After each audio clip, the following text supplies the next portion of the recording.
Good morning बच्चों। चलिए, इधर से हम वीडियो नहीं बना पा रहे थे क्योंकि कुछ ज़रूरी काम हो गया था, घरेलू काम पड़ गया था इमरजेंसी, जिसके कारण वीडियो आपके बीच हम अपलोड नहीं कर पा रहे थे। लेकिन अब पुनः आपके बीच हम वीडियो अपलोड करते रहेंगे डेली। तो चलिए, पिछले लेक्चर में मैंने आपको बतलाया था एल्युमिनियम का निष्कर्ष, याद होगा आपको, एक्सट्रैक्शन ऑफ एल्युमिनियम, जिसमें कि मैंने आपको बतलाया था कि एल्युमिनियम का निष्कर्षण 2 चरण में संपन्न होता था। एक था preparation of pure aluminium, bauxite से हम एल्युमिना तैयार करते थे बेयर्स प्रोसेस द्वारा। आज जो हम पढ़ेंगे एल्युमिनियम का ही निष्कर्षण में उसका इलेक्ट्रोलाइसिस, एल्युमिना का इलेक्ट्रोलाइसिस। उसके बाद आज आपका एल्युमिनियम का निष्कर्षण खत्म हो जाएगा और यह चैप्टर भी आज आपका खत्म हो जाएगा। उसके बाद हम बढ़ेंगे पी ब्लॉक एलिमेंट की तरफ। तो चलिए, आज चलते हैं हम इलेक्ट्रोलाइसिस ऑफ प्योर एल्युमिनियम के लिए। चलिए, दूसरी प्रक्रिया है इलेक्ट्रोलाइसिस ऑफ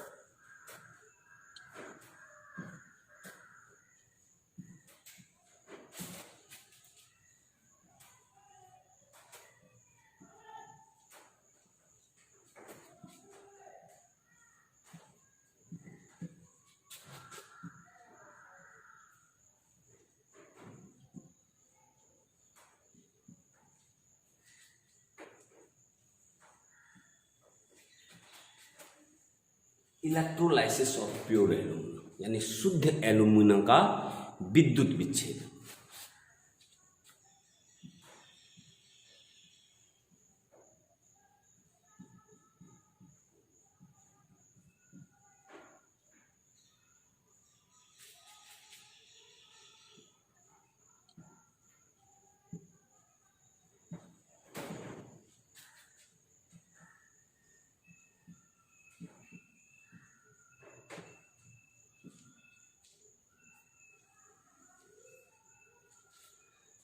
अब क्या होता है कि आपने एल्युमिना तो प्राप्त कर लिया बेयर्स प्रोसेस द्वारा।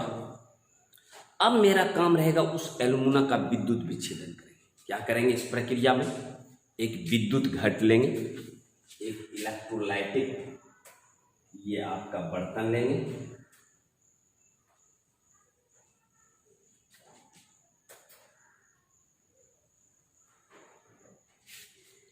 और इसमें ग्रेफाइट को एनोड के रूप में लिया जाता है।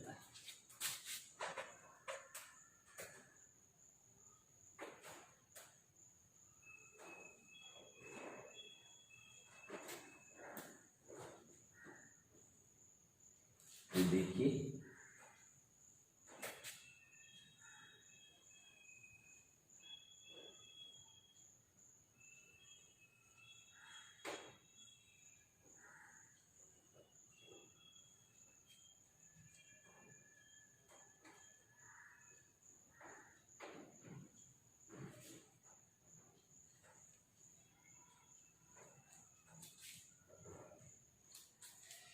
तो देखिए 3 इलेक्ट्रोड लिए हैं, 3 से ज़्यादा भी आप ले सकते हैं, 2 भी ले सकते हैं। तो इस प्रक्रिया में क्या करते हैं कि ग्रेफाइट को हम एनोड के रूप में, ए का मतलब हुआ, यहाँ अगर हम ए दे दें, इसका मतलब हुआ कि ये एनोड के रूप में कार्य करता है। एनोड के लिए इस प्रक्रिया में ग्रेफाइट को हम एनोड के रूप में लेते हैं। ये आपका यहाँ आप लिख लीजिए, ग्रेफाइट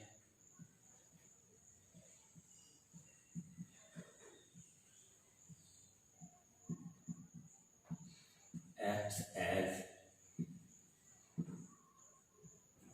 एनोड। ग्रेफाइट को हम एनोड के रूप में ले लिए और यहाँ जो है बर्तन के पेंदी में ये आपका कार्बन का हम कैथोड लेते थे।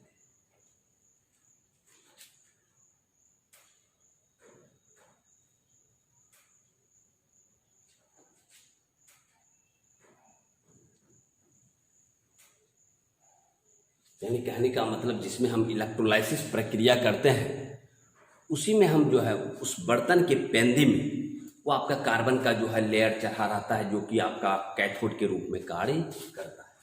ये जो आपका है, ये जो हम डार्क कर रहे हैं,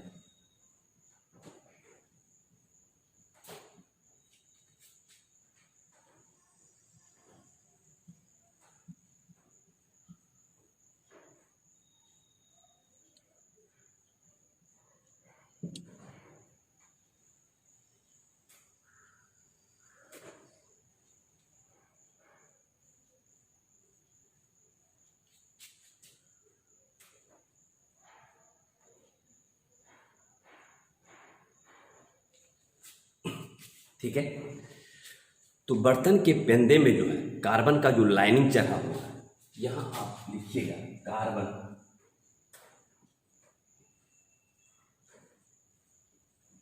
acts as cathode,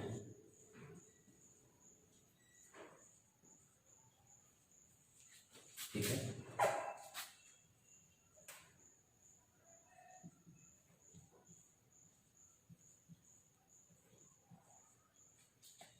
और दोनों को हम क्या किए, विद्युत धारा से जोड़ दिए।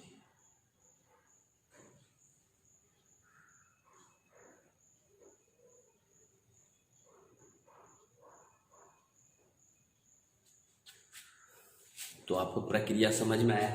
और यहाँ जो एल्यूमिना आपने प्राप्त किया Al2O3, उसका जलीय घोल को इलेक्ट्रोलाइट के रूप में ले लिए।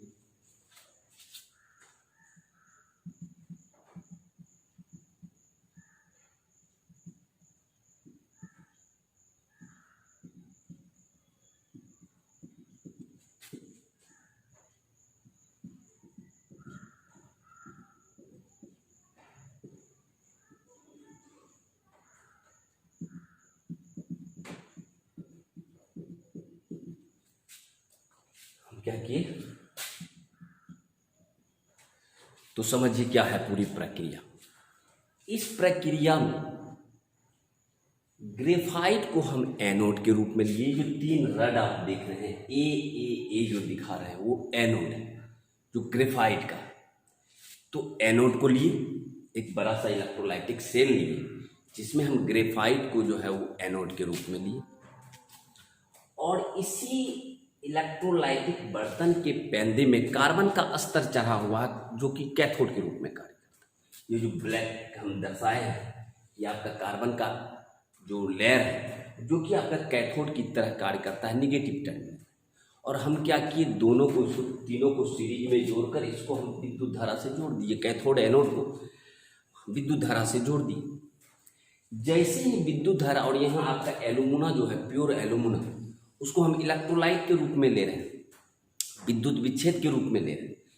जैसे ही विद्युत धारा प्रवाहित कीजिएगा, ये Al2O3 टूट जाएगा, कैटायन और एनायन में टूट जाएगा।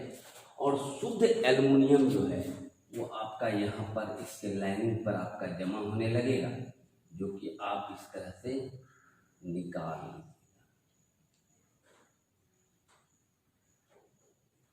इस पर कार्बन पर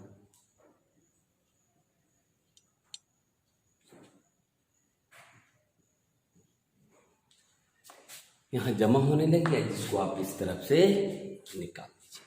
कहीं दिक्कत वाली बात नहीं है। तो जरा आप लिख लें इसमें, इन this process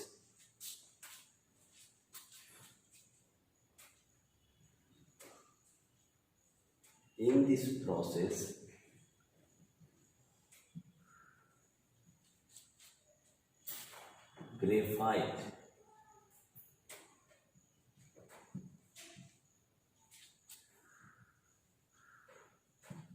acts as anode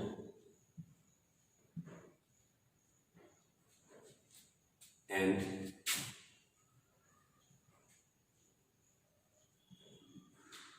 carbon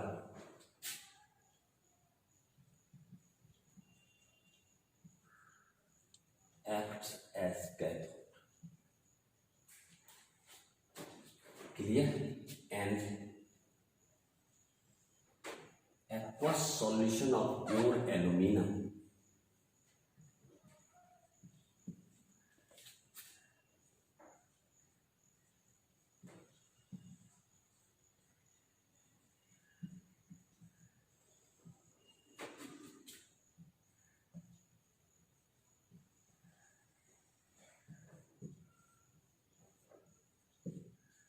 acts as an electrolyte.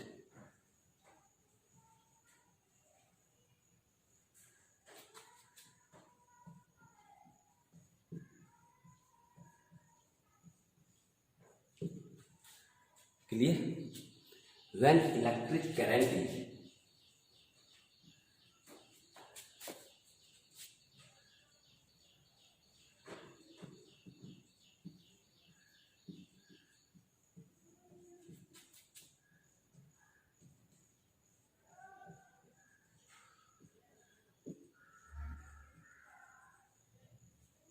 passed through it,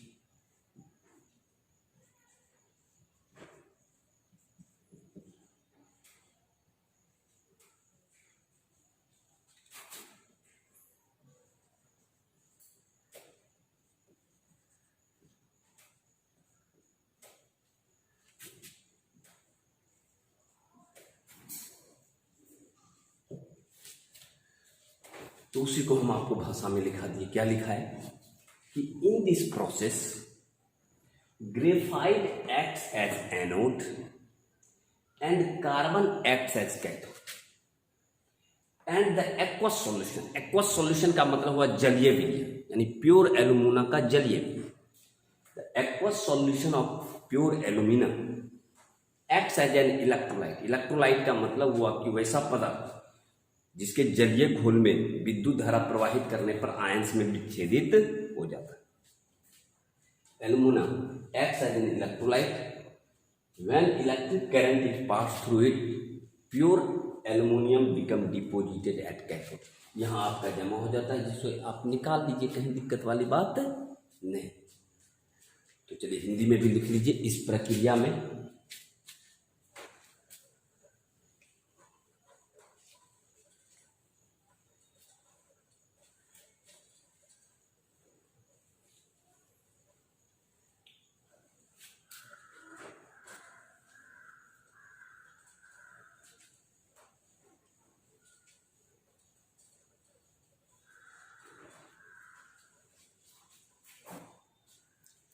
चलिए हिंदी में भी लिख लीजिए।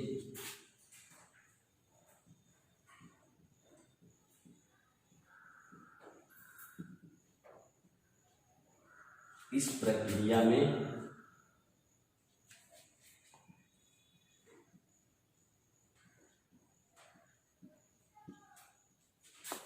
ग्रेफाइट को एनोड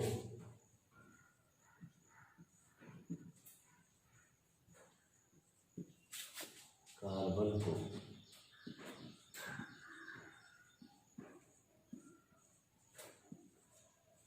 कैथोड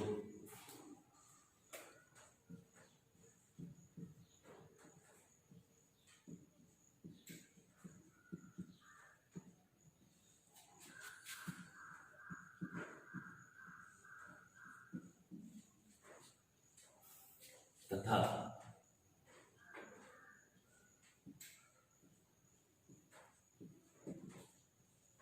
एल्यूमिना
क्लियर।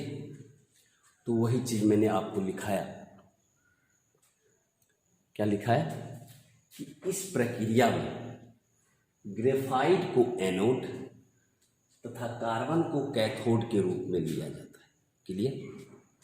तथा एल्यूमिना के जलीय लवण को विद्युत विच्छेद के रूप में लिया जाता है। क्लियर। विद्युत धारा प्रवाहित करने के फलस्वरूप शुद्ध एल्युमिनियम कैथोड पर जमा होता है। यहाँ आपको रिएक्शन भी दिखाना पड़ेगा, तो रिएक्शन भी दिखा दीजिएगा, आखिर कैथोड एनोड पर कौन सा अभिक्रिया हो रहा है।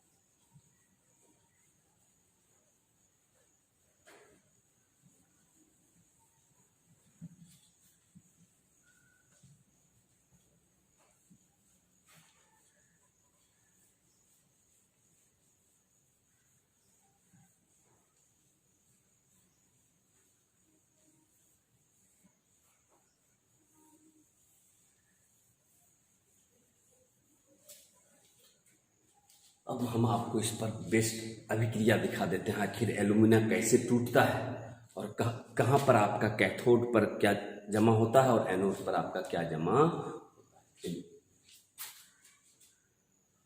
Al2O3 टूट गया,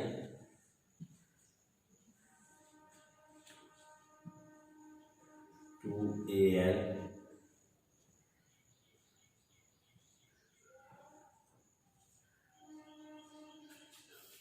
कैटायन और एनायन में टूट गया, होगा क्या एट कैथोड।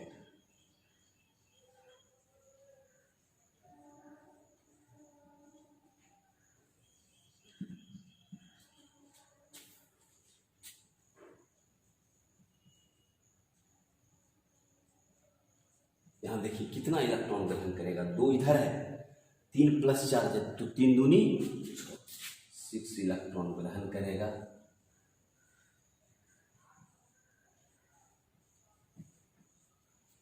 ये तो आपको कैथोड पर अभिक्रिया हुआ।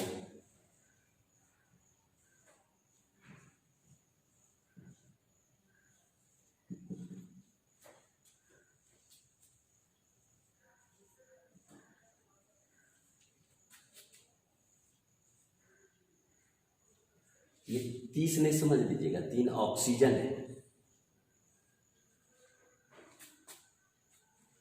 ये इलेक्ट्रॉन है 6 इलेक्ट्रॉन।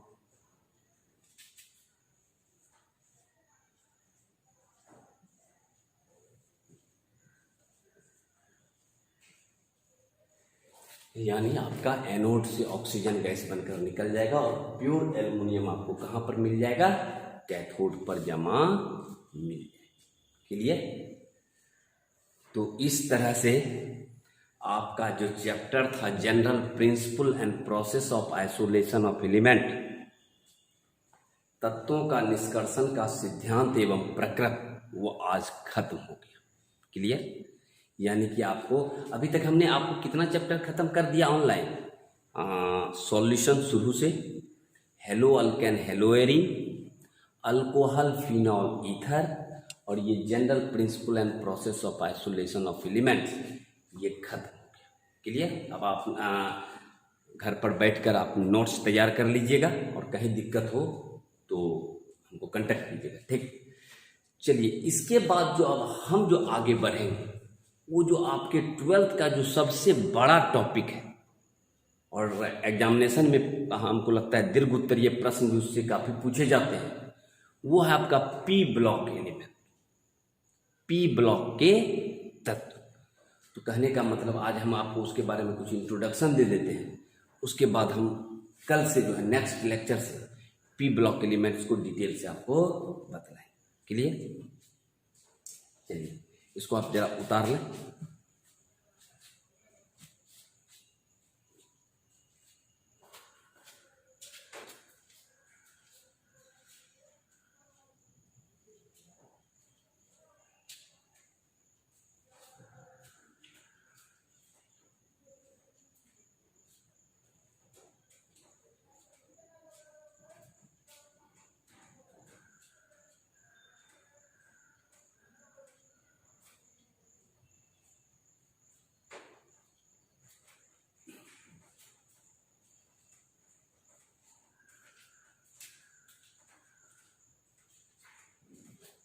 तो चलिए कुछ बेसिक आपको नॉलेज हम देते हैं पीरियोडिक टेबल का, क्योंकि हमको अगला जो टॉपिक हम पढ़ने जा रहे हैं वो बहुत ही बड़ा है। आपका 12th का सबसे बड़ा चैप्टर है, वो है आपका P block element, P block के तत्व। तो इसके लिए आपको हम कुछ पीरियोडिक टेबल का कुछ आइडिया देते हैं, बाकी डिटेल्स में हम नेक्स्ट लेक्चर से पढ़ेंगे। तो चलिए चलते हैं हम कुछ बेसिक कॉन्सेप्ट पीरियोडिक टेबल।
तो चलिए अगला जो मेरा टॉपिक रहेगा वो है पी ब्लॉक एलिमेंट। कुछ बेसिक आइडिया आपको देते हैं पीरियोडिक टेबल का। जैसा कि आप 9th 10th में भी पढ़े, पीरियोडिक टेबल अगर देखा जाए आवर्त सारणी, जिस पर हमारा पूरा केमिस्ट्री बेस्ड है। जब पीरियोडिक टेबल का उत्पत्ति हुआ था तो बहुत वैज्ञानिकों ने अपना अपना योगदान दिया। मेंडलीव था, डोब्रेनर ट्रेट था, लोथर मेयर कर्व था, न्यूलैंड का अष्टक नियम था। लेकिन अभी जो हम पढ़ेंगे वो पढ़ेंगे मॉडर्न पीरियोडिक टेबल, आधुनिक आवर्त सारणी। क्लियर? तो अभी जो हम पढ़ेंगे वो पढ़ेंगे आपका modern periodic table, modern periodic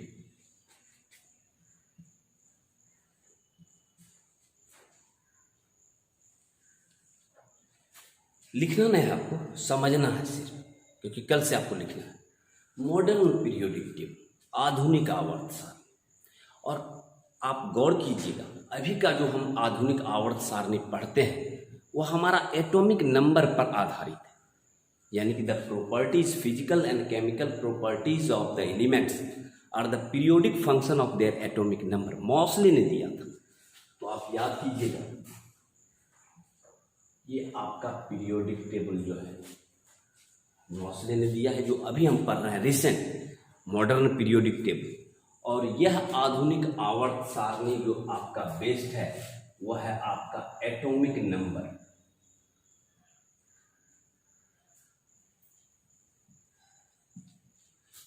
atomic number का मतलब हुआ परमाणु संख्या पर। ठीक है, अब रही बात, हम जो आधुनिक आवर्त सारणी पढ़ते हैं उसका आप देखिएगा, उसका इस तरह से आपका है। आप पढ़े होंगे 9th 10th में भी।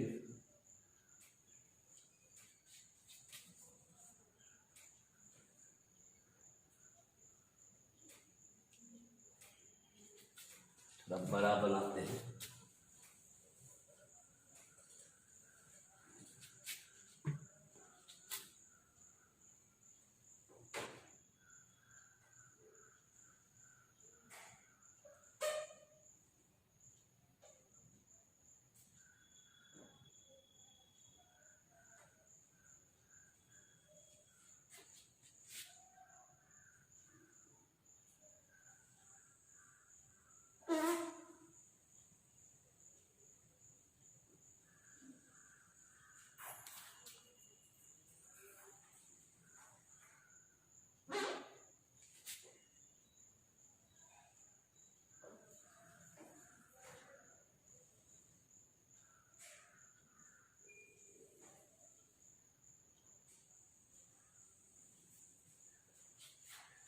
आप अगर गौर कीजिएगा modern periodic table 9th 10th में भी आप पढ़ें तो आप गौर कीजिएगा पीरियोडिक टेबल का ढांचा इस प्रकार से, ठीक है, स्ट्रक्चर आपका इस प्रकार से।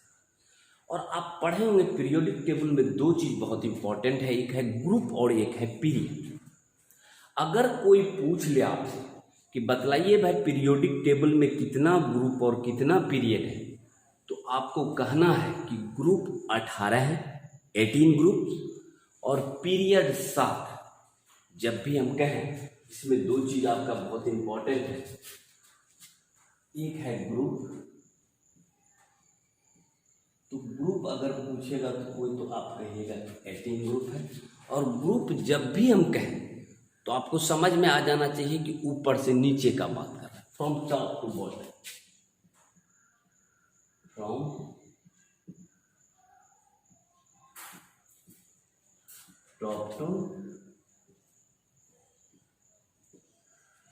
टॉप टू बॉटम का मतलब हुआ ऊपर से नीचे, क्लियर। और यदि पीरियड कहें तो पीरियड 7, बाएं से दाएं, फ्रॉम लेफ्ट टू राइट। अगर हम कहेंगे पीरियड की बात तो टोटल पीरियोडिक टेबल में पीरियड की संख्या 7 और पीरियड है आपका फ्रॉम लेफ्ट टू राइट। यानी आपके दिमाग में ये बैठा लेना है कि ग्रुप का जब भी हम चर्चा करें तो group from top to bottom और period from left to right. Total group 18, period की संख्या 7। इतना तक क्लियर, इतना तक याद रहेगा आपको। अब रही बात कि पूरे पीरियोडिक टेबल को 4 ब्लॉक में बांटा गया।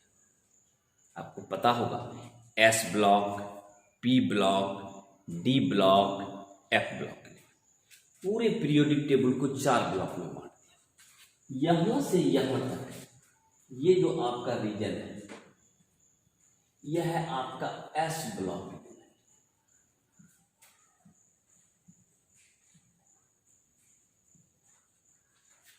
बायां तरफ जो आपका है ये आपका एस ब्लॉक का तत्व है और ये प्योर मेटल, शुद्ध धातु होता है आपका, यानी आपका ये मेटल है,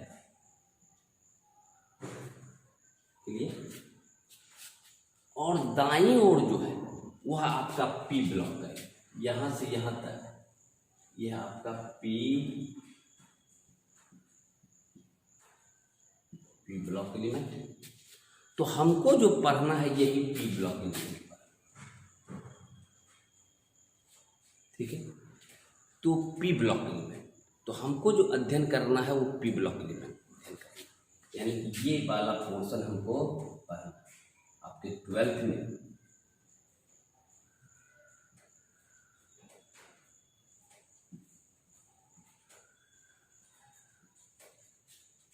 तो हमको पढ़ना है, चैप्टर का नाम ही है पी ब्लॉक एलिमेंट। तो आपको समझ में आ गया, ये हुआ एस ब्लॉक एलिमेंट मेटल, ये हुआ पी ब्लॉक एलिमेंट जिसको हम ये जनरली नन मेटल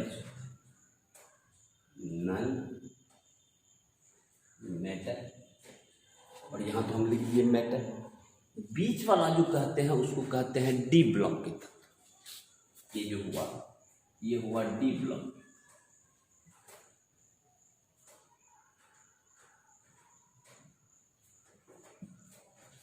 हम आपको क्या बतलाए कि पूरे पीरियोडिक टेबल को 4 ब्लॉक में डिवाइड किया गया है, S block element, P block element, D block element और एफ ब्लॉक एलिमेंट। तो ये आपका बीच वाला जो हुआ ये हुआ डी ब्लॉक एलिमेंट। नीचे जो दो देख रहे हैं यह है एफ ब्लॉक एलिमेंट, ये है आपका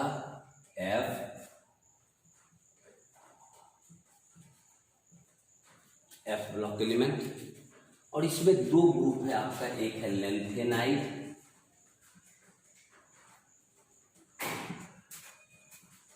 और एक है एक्टिनाइड।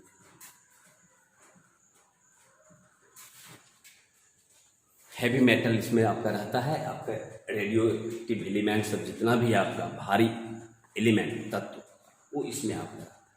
तो कहने का मतलब पूरे पीरियोडिक टेबल को 4 ब्लॉक में बांटा गया, S block, P block, D block और एफ ब्लॉक। और हमको पढ़ना क्या है, इनऑर्गेनिक केमिस्ट्री में सबसे बड़ा चैप्टर पढ़ना है कौन सा block element, P block element.